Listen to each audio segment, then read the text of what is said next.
So good afternoon, everybody. We did get a little bit of a late start, but that's okay. Sometimes the late starts make it a little more interesting and desirable. I'm not a perfect parent. My parents weren't perfect parents. I don't know any perfect parents. I don't believe they exist. What I do believe is that we can eliminate some of the common parenting imperfections, what I call parenting myths. I think that there's a lot that goes out that people believe that this is the way I should be doing things. This is the way other people have done things. I'm supposed to do this way, that way. If other people watch or see what I'm doing, it looks like I'm really working hard. And the problem with that is it is counterproductive. I'm going to talk about some of that today, okay? I think that everybody's interested in figuring out what some alternatives are for common issues that we have. We all know that there is no handbook. We're fixing the plane while we're flying it, right? So I want to let you know that as I go into my talk today,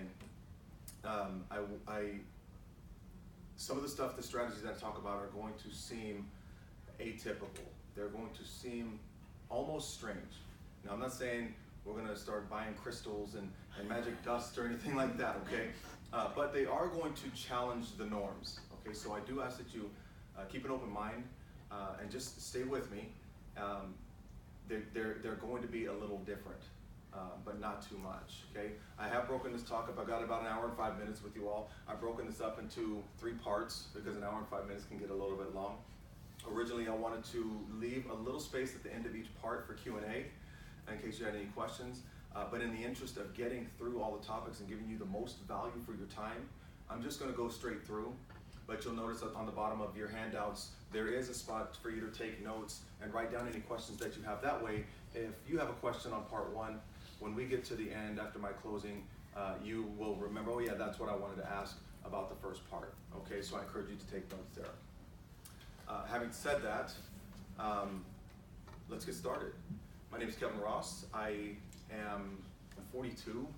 I feel 20. I act 15. I was born and raised in Atwater. My father was in the Air Force, retired at Castle. I went to Atwater High School. I graduated in 1994. I went to Merced College. I spent 3 years there, played baseball. And then after leaving Merced College, I went to Shreveport, Louisiana, and played baseball out there and went to school out there. Came back, finished up at Stanislaus, and then went into substitute teaching, which I spent most of the year 2000 at this school right here. Thought I wanted to be a teacher. Once school ended that year, I went and worked in radio a little bit and ended up going to the Highway Patrol. I spent 11 years with the Highway Patrol. I left the Highway Patrol in 2014. It was not the safest thing and did not provide my family the most comfort, Dad going to work. So I left the Highway Patrol, and about 9 months later, a friend of mine sent me a text and said, hey, you're interested in teaching? And I'm always interested in teaching in whatever capacity. So now I teach law and forensics at a local high school in Merced County. In addition to that, in 2017, I started my company, peaceeverlasting.com, as you see on these handouts, where I do mindset and emotions coaching. Think of me as a mental and emotional fitness trainer. Somebody goes to the gym and they hire a physical fitness trainer and they say, do this, do this, do this, lift these weights and eat these foods, and you're going to look this way and feel this way. Well, what I do is I do that same thing, except I do it for emotions. And I say, do this, do this, do this. Still eat these foods. That has a huge impact on our minds, on our brains. But think this way. And here's why we think the way we think. Here's why our brains force us to think these certain things. And here's why we're unhappy a lot of the time when all we want to do is be happy. And so I teach people that emotional fitness. I also have other projects because I just can't stay still. So my wife, sometimes she just crawls under the bed and hides from me because I just I go nuts. So the first thing I want to talk about and now that you know who I am and where I come from, let me back up a little bit. When I was going to school, I was studying English, loved English. My dad was always one who said, he would always correct my grammar. And I thought English was grammar, I didn't know English was, come on in. I didn't know English was traditionally literature and things like that. And I'm fine, I love writing. Correction, I'm a decent writer, I should say. To love writing is a whole different story if you don't love what you're writing about. It's kind of like long distance running. I'm very good at it, I just don't like doing it. So anyway, I ended up going back to school and getting a degree in psychology because that fascinates me. For my whole life, before I even realized what I was doing, I was studying human behavior. I was watching people in certain situations and picking up on patterns. And now I have a very good idea, especially after studying it professionally for the last 4 years, almost 5. I really have a good grasp on what we do in certain situations and why we do it. And the why is really where the answer lies, okay? So let's talk about part 1. Types of discipline, which ones are effective and which ones are ineffective. We have, just this morning, bless her heart, my daughter, she's always looking out for dad. She gave me a perfect example this morning. We have basketball tournaments all weekend. I've got a busy weekend planned. So my wife asked her, can you brush your teeth and wash your face and get ready because you're going to be leaving soon. And she said, okay, I will. And she said, I need you to do that right now, please. And she said, well, okay, and still no movement. And she said, Kennedy, I need you to brush your teeth right now. She said, okay, geez. And I'm sitting at the table, and I heard that, and I'm just listening, right? Just seeing how it's going to play out. And so when I heard that part, I said, Kennedy, come here, please. With no overtone, I guess. No, it was firm, but it was low volume. And then she didn't come. I looked down the hallway and I don't see any movement, not even a shadow. Kennedy, come here, please. Okay, still no movement. Kennedy, come here, please. Okay, she said, okay, wait. Now she is the sweetest, kindest, gentlest soul. But when she gets tired, like every human being, she gets a little cranky. So she came out, and while this is going on, I have to monitor myself. I have to monitor myself and make sure that I don't get, right? I don't get worked up. So I'm working on me. I'm working on me as I'm getting ready to work on her. And this took a lot of time for me to realize this. So she came out. Now here's the norm. Don't you ever talk to your mother like that again. Don't ever disrespect her again. We tell you to do something, you do it right now. Now get out of here, go to your room. That's pretty standard, right? That's how I was raised. Right. That's how I was raised. Here's the difference. Here's the difference. She came out, I said, Kennedy, you're not this person. You told your mom, okay, geez. And that's extremely disrespectful. And that's not the person that you are. That's not who you are. You are better than that. And then when I ask you to come out and you wait and you wait and you wait, that's not who you are either. What I need from you is I need you to do what we say when we say it, because that's who you are. And so a couple of things happened there. There was no wall that was built between my message and my daughter. There was no wall put up. So the message I was trying to get across was well received. It came through and it was loud and clear. The other thing that didn't happen, because my daughter's sensitive, she started to, at the very end, tear up.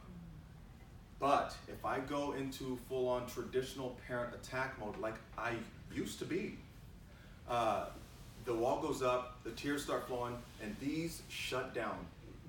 She does not hear a word I say. Now, what's the goal? The goal is long-term change in behavior, because the yelling, knock it off. Oh, startles, right? Behavior stops right then. But here's what happens. Same thing when I used to write people tickets.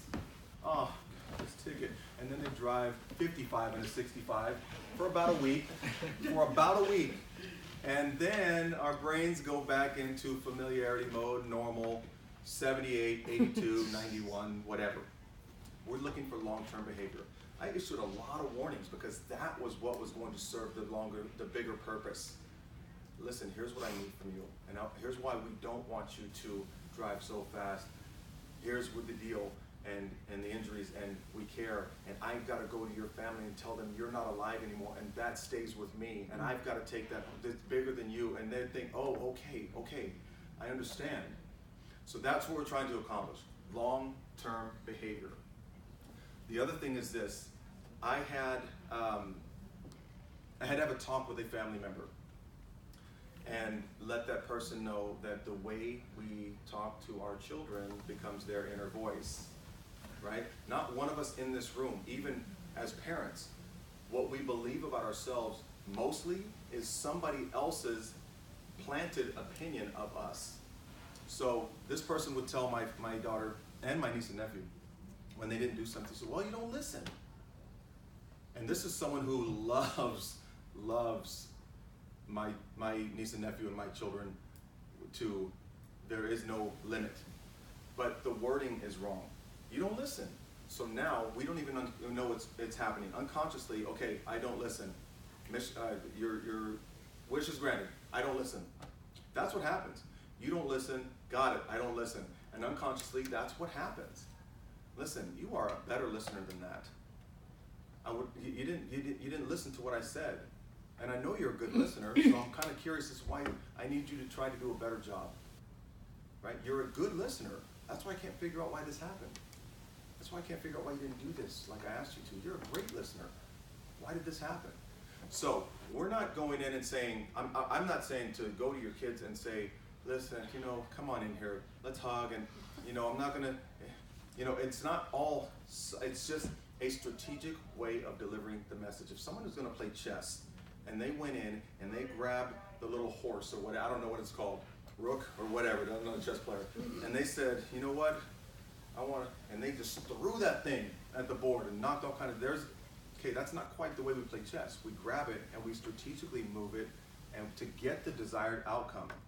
And that's what I want you to start, that's what I want to impress upon you, is that there's a strategic way. You can be surgical in your parenting to get them to do whatever you want. How many have kids who play video games?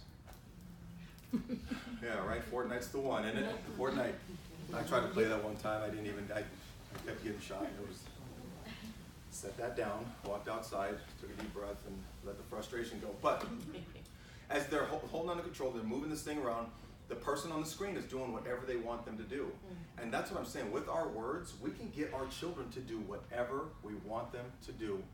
It's almost like we have remote controls. Because now we understand psychologically what's happening. And we can be a certain way. We can talk in a certain tone, at a certain volume, and really get them to listen to us. We just lower our voice and get down and let them know we're serious. It has a major impact. Here's the other thing. When we yell, if we talk loudly, if we yell at our kids, they develop a tolerance.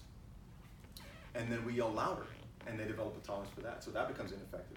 Pretty soon, we can only yell so loudly, right? And they'll develop a tolerance to that too. Get it? So then what do? Get a microphone, bullhorn, right? So we need to be a little more effective to where volume is not our fallback. That cannot be our major tool.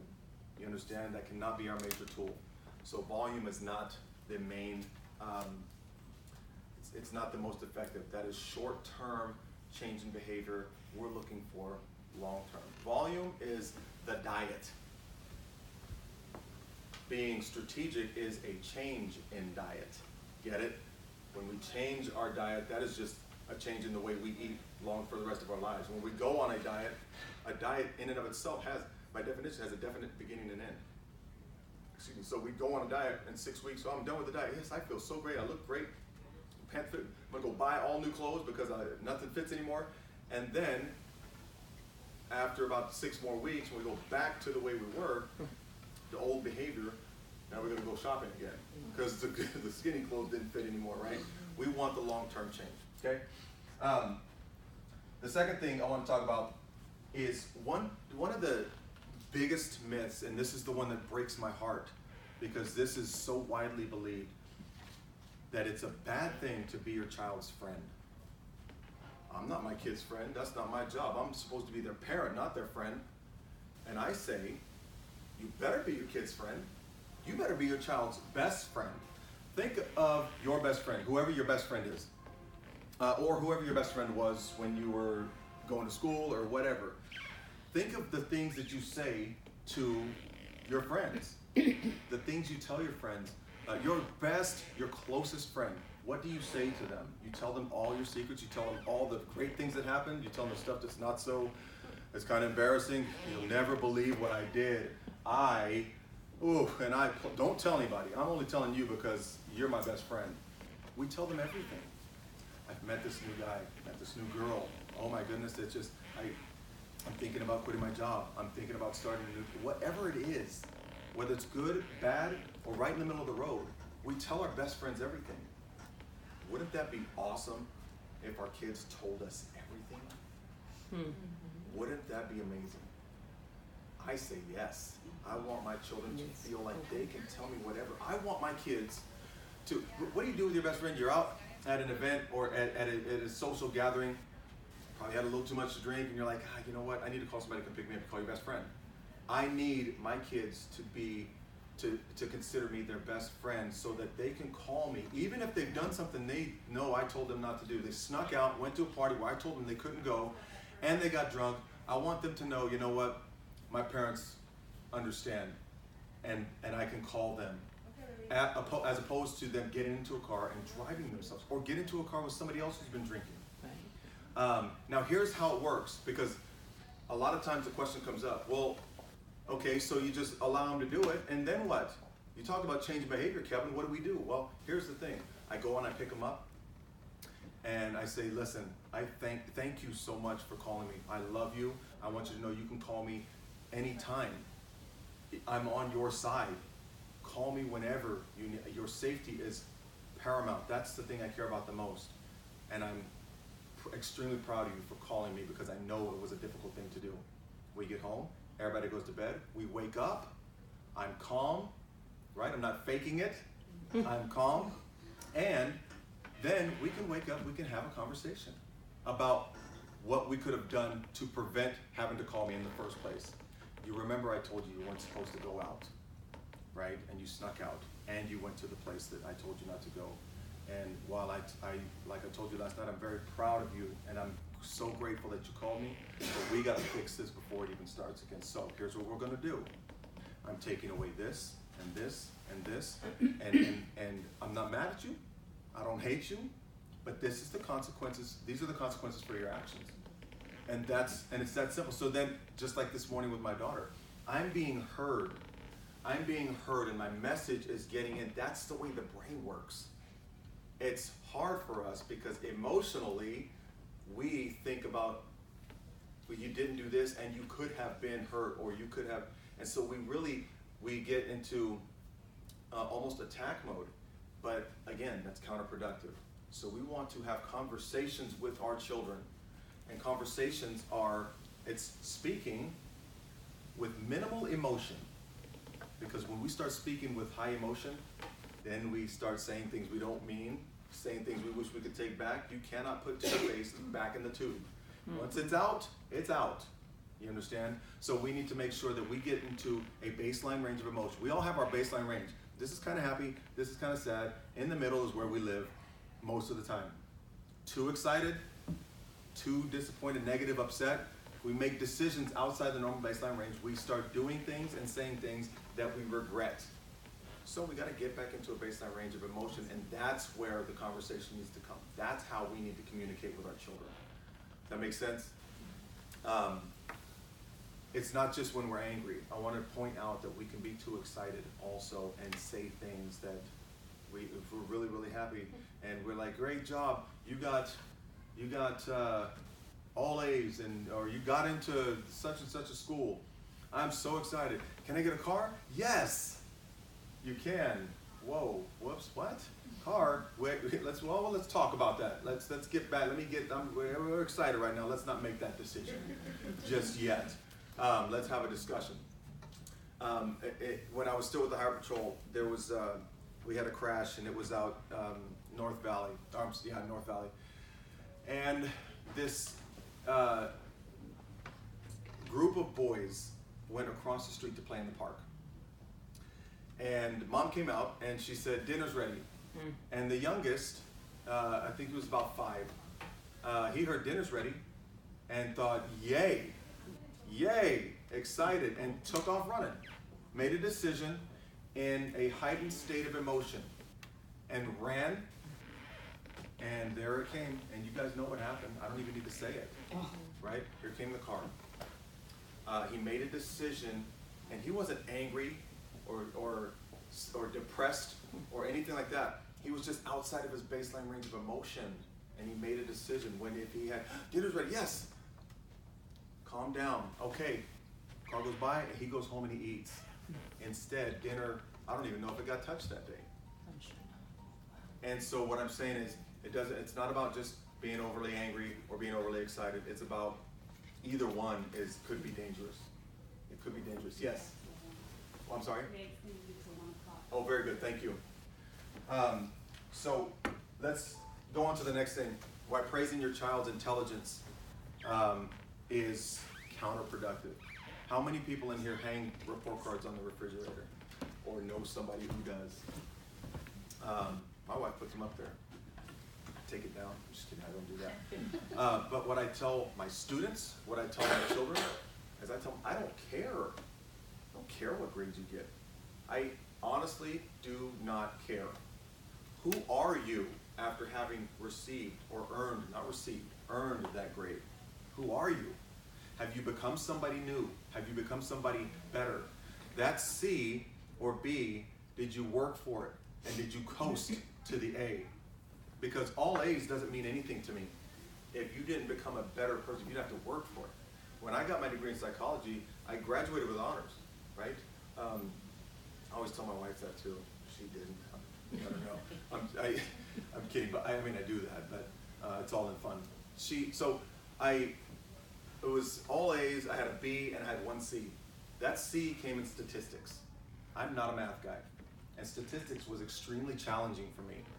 And so, when I look at my transcripts, I go straight to that C, and it's not like, gosh, what a blemish. The C is the gold star for me. At my diploma, it took me 2 years to finally receive my diploma. It didn't matter to me. But I would rather it say C in statistics, and that's what I'll frame and put up on the wall, because that's the class that I battled through. I had to search myself. How strong was I? I became someone different, earning that C. The other A's that came naturally to me, it was interesting, and I worked, but it was kind of like cleaning my room. It's not difficult. It just takes some time. It's tedious. I worked for that statistics C, and that's the one I'm proud of. When we praise results before effort, here's what happens. We start showing the kids that it only matters the end result, and whatever it takes for you to get to that end result, and not only hard work, but cheating, whatever, stealing, whatever it takes, that's not okay. Work. Effort is everything. And when the effort is maximum, the results take care of themselves. That's the thing. When the effort's up here at a highest level, the results take care of themselves. They did a study. They had 2 groups of kids, and they gave each group the same test. And so the kids took the test, and everybody did very well. It's a very simple test. Everybody did very well. And so they went and they told this group of kids, they said, you guys did amazing. You're so smart. Look how well you did on this test. You guys are so smart. And then they went to the other group and they said, you folks did very well. You work so hard. You are such hard workers. You guys put so much effort into this. Great job. Then they went back and they said, hey, we're going to give you another test. But you have a choice. There's one that's a little bit harder than the last one. Or you can take one that's the same difficulty as the last one. The group that was praised for their intelligence chose the easier test because they loved that praise. And if I choose the harder one and I don't do well, they're not gonna think I'm smart, and I'm not gonna get that praise. I'm gonna choose the easier one. Path of least resistance. Nothing excellent ever happened on the path of least resistance, ever.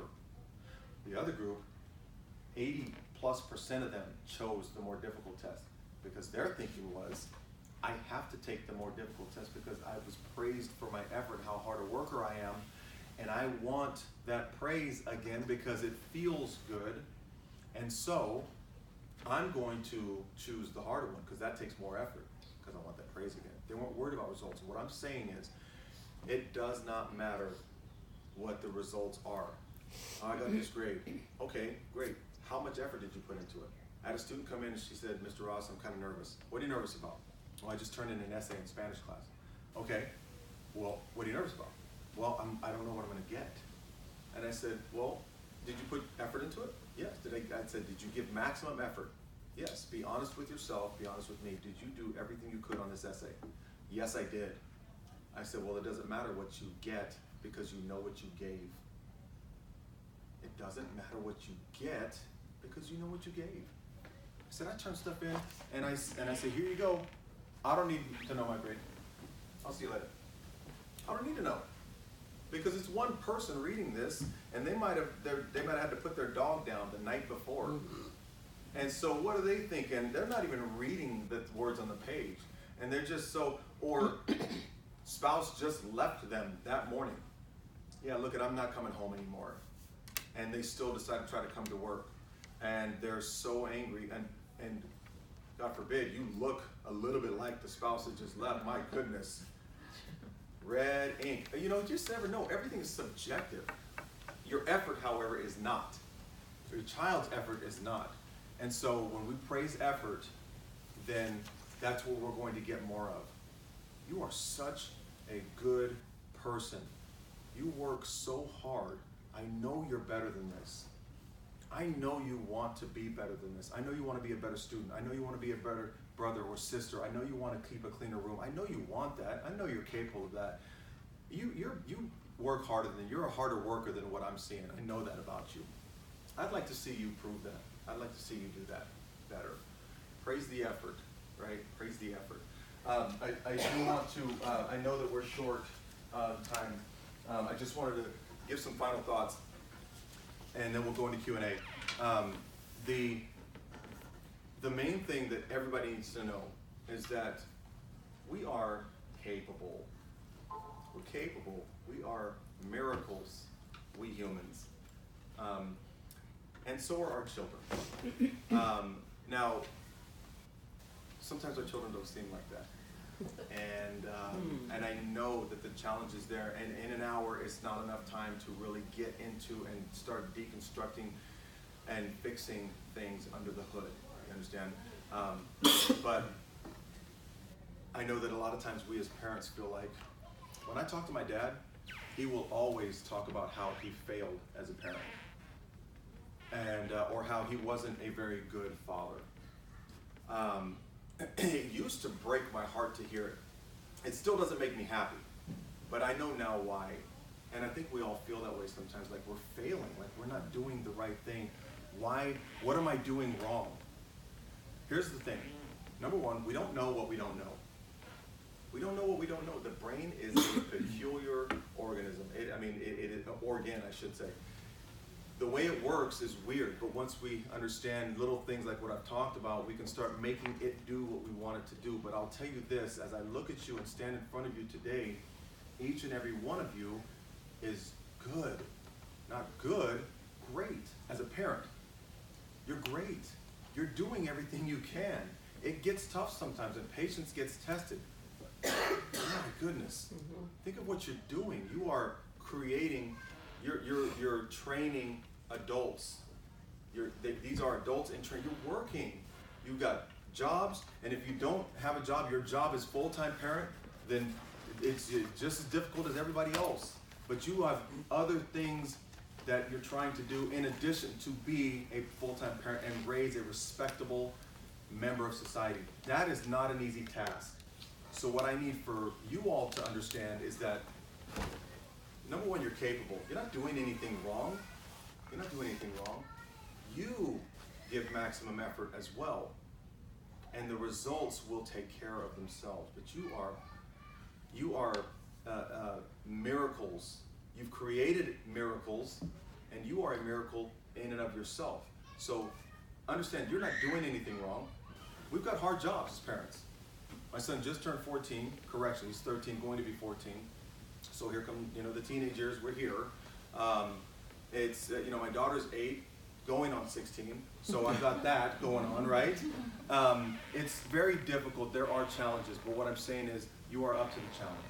You are up to the challenge, especially when you feel like, I just don't know if I can do it anymore. Of course you can. Is there anything that you would not do for your children? Absolutely not. You do anything, ends of the earth, right? Well, I think that when we remember that, we can say, you know what, I can handle this too, and I will handle it tomorrow, and the next day, and the next day, and for every single day until I win, because my kid is worth it, and you're capable of that. Your children can do anything they want to do with maximum effort, and you can help them with maximum effort.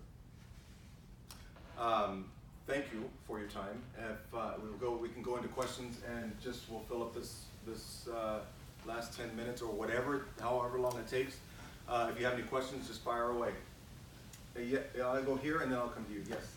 You said you should be your child's best friend. How can you be their best friend and disciplinarian at the same time? Excellent What's the question. fine line there? Excellent question. Everything in the universe is working towards equilibrium. Balance is the key. What's the meaning of life? Balance. Balance, that fine line. So, what I do with my students, with my children, I am their best friend, but when a decision has to be made, I've also made it known that I make the final decision. And that's where the line is drawn. So, listen, we're going to be best friends, we're going to be best friends, we're going to be best friends. My daughter says, okay, geez, Kennedy, come here. Listen to me, I love you. I love you. But I need you to do what I need you to do when I ask you to. And so she understands, okay. And I've got the final say. I have the final say. And then, now, I'm not so naive to think that that's just, that was that easy, light switch, on and off. It doesn't work that way.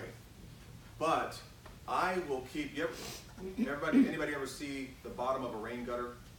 What the concrete looks like at the bottom of a rain gutter? Yeah.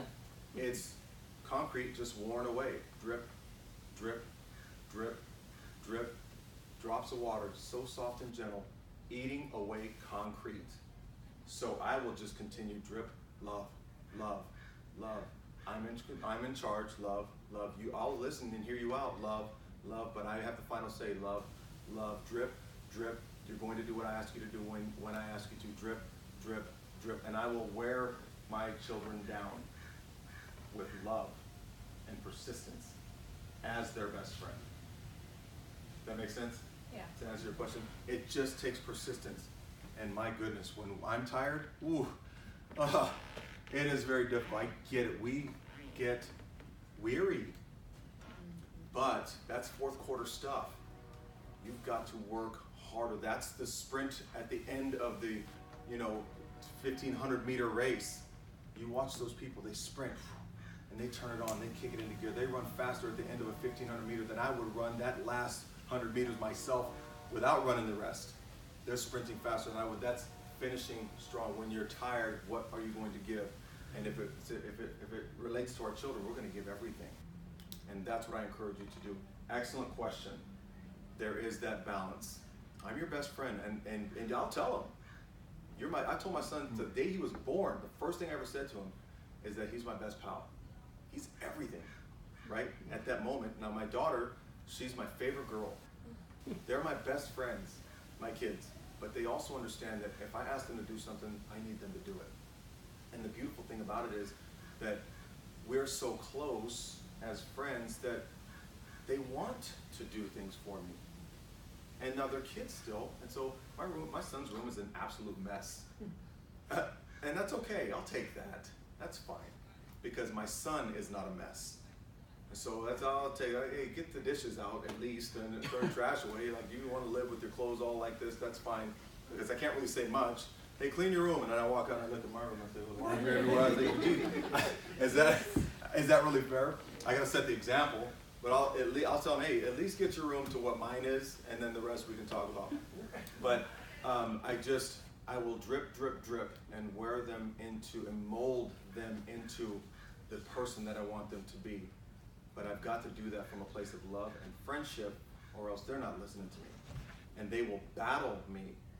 It's an arm wrestling match, and they don't want to lose. The kids don't want to lose. I need them to be pulling on the rope in the same direction as I am, because we're on the same team. So that's that fine line. We're best friends. I have the final say, and then I'll drip until they understand and they give in to my final say. Yes. Yes, real quick. I think we all know that physical abuse is not the answer to changing behavior in kids or adults, I think, for that matter.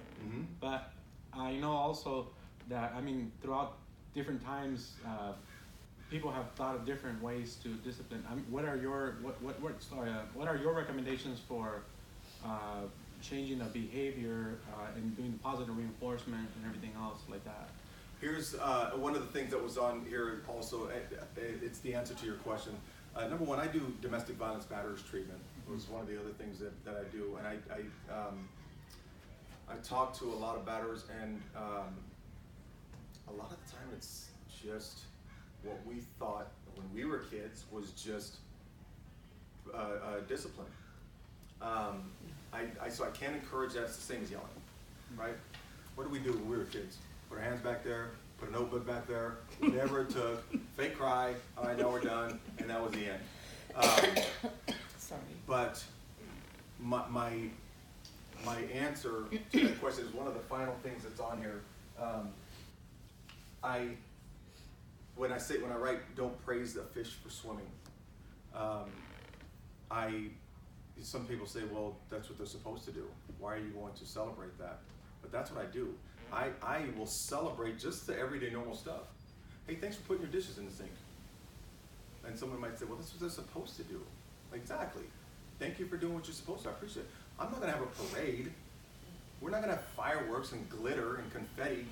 But I'm going to definitely let them know that I appreciate them doing what I've asked them to do. The norm that's been set, thank you for doing that.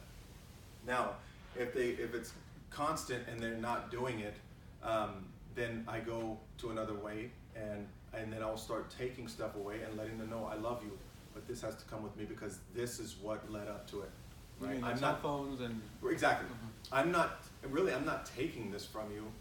You have given it to me through your actions, right? Because we have to hold them accountable 100%. We've got to hold them accountable.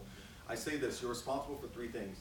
We have three bags to carry: our words, our actions, and our feelings. Those are ours to carry. Now, only those. You ever been in an airport and they say, please don't leave your bags unattended, and please, if someone else asks you to carry one of their bags, please don't carry one of their bags. I'm saying in life, we carry our bags, we do not leave them unattended. Do not give them to someone else. Our words, our actions, our feelings, they are ours. Nobody can make us feel sad. Nobody can make us mad. Somebody does something, and then we choose to react that way. We choose to say something, feel something, do something. And so I want to make sure that they are always carrying their own bags. Your words, your actions, your feelings, and the consequences thereof, those belong to you. So don't say, I did this to you. No. You did something. Here are the consequences of your actions. And so with love, we're going to get through this, and I'll teach you how to get through this and deal with the disappointment too. I'm right here. It's not me versus you. It's the two of us together, and I'm showing you. Here's how we go. This is the way we do it. That's where I'm at. But we limit the number of times we have to really start escalating our punishment by taking stuff away, by reinforcing the stuff that they're doing correctly. Great job. Oh, you did? Did you already read tonight? Outstanding. I love it. What are you doing? Oh, you're going to get in the shower? I did not. Thank you. You needed a shower tonight, and you're doing it on your own. Thank you. I appreciate that. Just so when a team wins a game, football team or a baseball team wins a game, yay, we all cheer. Yay. They're supposed to win. Good. But we don't have a parade every single time. We don't have a parade when they do something exceptional like winning a championship. And that's what I'm talking about. You do something, you cleaned your room, you picked up, thank you. You picked up something, we did that, you did something you were supposed to do. Good job. Excellent. Thank you. Whatever. But now, if it's something exceptional, then maybe we go to dinner, or maybe we do something like that. But that positive reinforcement, the chemical reaction that goes on, that feel-good chemical, and a hug will do it. A hug will do it. Oxytocin, the cuddle drug, when you hug somebody, that gets released and it feels good. A hug works wonders. Thank you for doing that. Every time I see my son, I give him a hug. Hey, bud. My daughter too. It's just what I do. But that positive reinforcement feels good. I want more of that. That's what they think. And so they start doing the things that gets them more of that, which is the stuff they're supposed to do anyways, right? So yes, praise that. Good job, fish. Way to swim, right? Keep on swimming. That's what I want. So good question. Yes, I'll go here and then I'll go you. I have an ADHD kid. He's 9 years old. Mhm. Never had structure, never had manners, never had. I'm starting from ground up. Okay. I've taken things away. No TV, timeout. Do you have any other solutions to Yes. my problem? Biting his nails. I mean, it's so many behaviors. Every day Right. is a different challenge, and I'm ready to pull my hair out. Right. He's on medication. Uh-huh. I don't know what else to do. What I hear the frustration. I hear not the frustration. There's some frustration, but I hear the anguish, the hurt. I mean, I love the kid. Yes, of course. That's why he's in my home. He's my great nephew. I'm going to adopt him, but Yeah. my God. Here's the thing, and now I'm gonna preface this by saying I'm not a doctor, but I will say this: there are alternatives, very effective alternatives to the traditional medication. Being outside is a great calming option for ADHD children. Empathy is magical, absolutely magical. Because he's got his moments where he's really calm and everything's fine. But what if you were just to take him out on a grassy hill and sit down with his favorite snack and just have a conversation with him? And he's calm and say, you know what, I know sometimes, tell me what you feel. I know sometimes you probably feel like you don't even have control over what you're doing. And it probably feels like it's this tornado inside your head and you just don't even know what's going on either, do you? You know what, I don't know what that must be like. But you know what, I love you and I love how strong you are for being able to handle it. I don't know anybody that can handle it the way you're handling it. And I just want you to know that no matter what, I never hate you. I love you. I'm always here for you. And when you need something, I'm always gonna be there no matter how bad you think you're being. Empathy is critical. Now, that's not the light switch either, but that definitely is going to get you on the path to change, right? It's just because I guarantee you, he feels like, I wish I wasn't like this, but I can't control it, right? And so when you let him know that when you're like this, it's okay. I love you more than I ever have. I understand that it's difficult, but I'm here and we're going to take this on together because I know that you can win. You understand what I'm saying? And then what I would do is I would look into something gosh, Sarah, I gotta look it up because I don't want to give you the one. They're just different herbs that are, they're widely used in the Far East, and they've been for thousands of years. They've just come in West, but they're massively effective, very effective, and they're all natural, and it's not the crash and all the stuff that goes. I don't with like the drugs. I know, I don't either. There's nothing else I can do for him to. There are natural. If you want to hang out afterwards, I know where to find it, but I want to make sure I give you the right stuff, and it's easy. It's readily available, easy to find. But it would be an excellent. It comes in hot chocolate. Can you imagine giving him hot chocolate in the morning? Sweet, drink the hot chocolate, right? And it helps him throughout the day. It just slows things down, and he can. Oh, okay, good. I feel really good, and he feels better about himself. And that's an easy way to affect change for you and change for him. It better take someone out. And so there's a better way, but in the meantime, love, right? Yes. Love and empathy. That's the Band-Aid on this whole thing until we can actually heal. Does that make sense? Yes. Okay. Thank you. Yes, you had a question.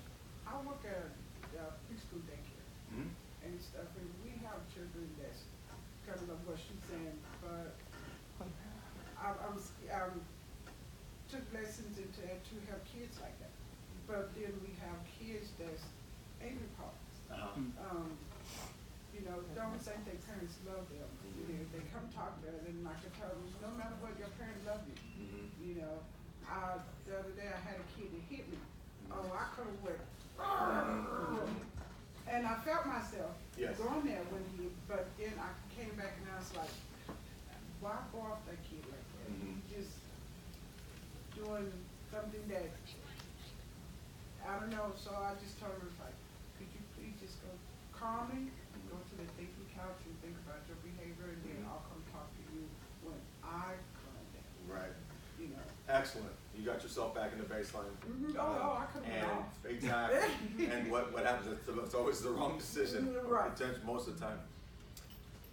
Every behavior is learned. We're not born knowing how to do anything. We're not even born knowing how to breathe. Everything we do and think is learned. It's taught to us by somebody.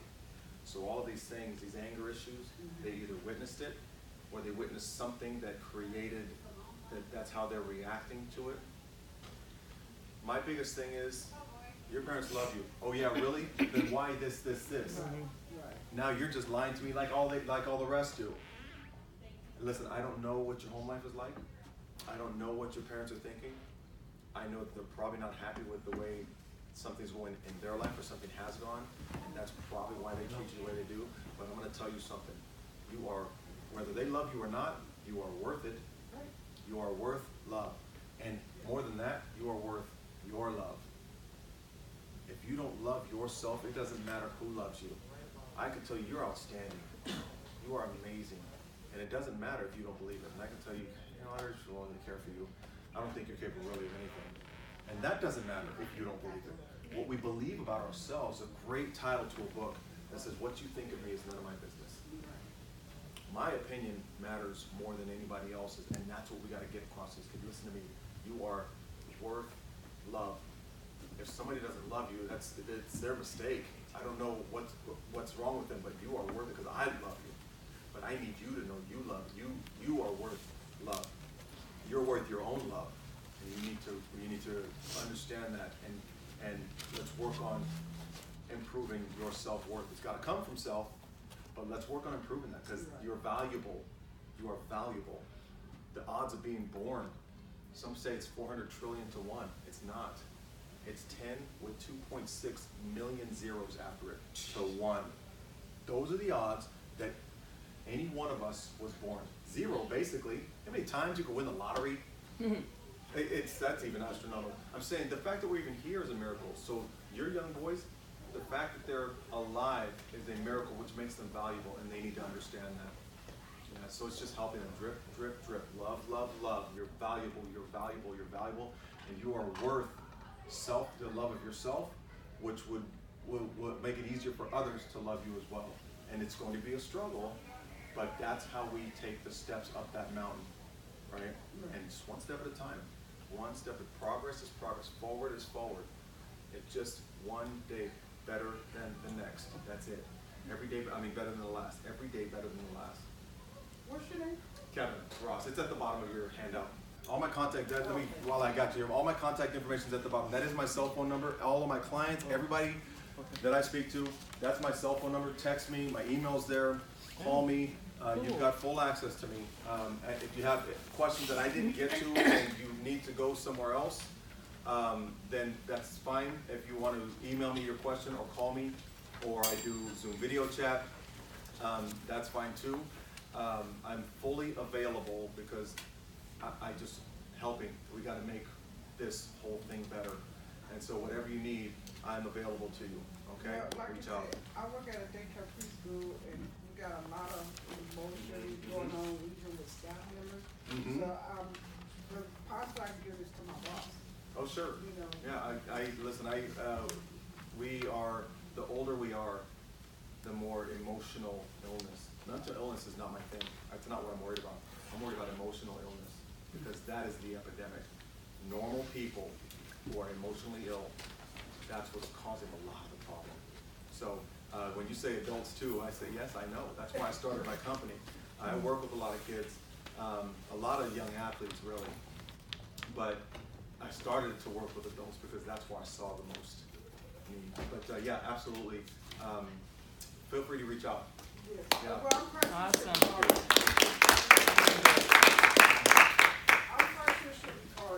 All right. You know. All right. Again, if you have questions that I didn't get to, please feel free to email me, reach out. Thank you. Good to see you. Thank you.